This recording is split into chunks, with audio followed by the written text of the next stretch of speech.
3000 € à économiser. L'étape d'après, c'est d'apprendre à dire non et à réduire les dépenses. Maintenant, il va falloir trouver cet argent quelque part. Et la clé, c'est la discipline. Il faut distinguer les besoins des envies. Un besoin, c'est ce qui est indispensable. Par exemple, se nourrir. Dans ce cas, cuisiner chez soi est une nécessité. Une envie, en revanche, c'est ce qui apporte du confort ou du plaisir, mais qui n'est pas essentiel, comme commander des plats livrés plusieurs fois par semaine. Autre exemple, avoir une voiture fiable est un besoin. Dans ce cas, choisir une bonne occasion est une solution raisonnable. Acheter une voiture neuve, en revanche, c'est une envie, surtout quand on sait qu'elle perd 30% de sa valeur en 2 ans. On peut se faire plaisir, bien sûr, mais pas surtout en même temps. L'idée, c'est d'identifier où tu peux faire des économies facilement. Mon prochain conseil, c'est qu'il faut apprendre à se payer en premier. Dès que ton salaire tombe, avant même de payer tes factures, mets directement de côté la somme que tu as décidé d'épargner. Comme ça, ton épargne devient une priorité et non une option. Ma 5e proposition, c'est d'automatiser ton épargne. Ne fais pas confiance à ta volonté. Mets en place un virement automatique vers un compte dédié. Plus c'est automatique, moins tu as de risque de flancher. Ensuite, il faudra aussi augmenter tes revenus.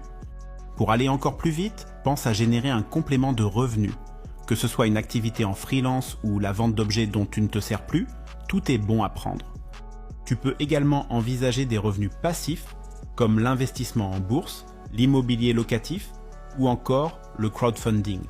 Même si ces options demandent une certaine mise de départ, elles peuvent considérablement accélérer ton épargne sur le long terme.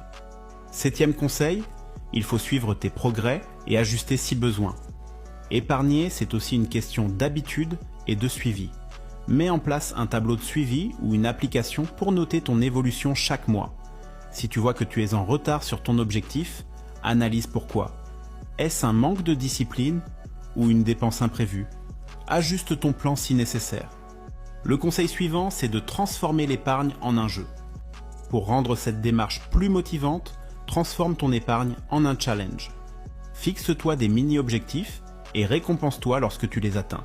Par exemple, chaque fois que tu atteins 1000 €, offre-toi un plaisir qui ne coûte rien ou presque rien comme une soirée film et popcorn à la maison. Tu peux aussi te permettre un petit extra à moindre coût, comme un livre ou un café dans ton endroit préféré. Ma 9e proposition, c'est de trouver des alternatives intelligentes. Au lieu de dépenser de l'argent sur des choses non essentielles, cherche des alternatives gratuites ou peu coûteuses. Par exemple, plutôt que d'aller au restaurant chaque semaine,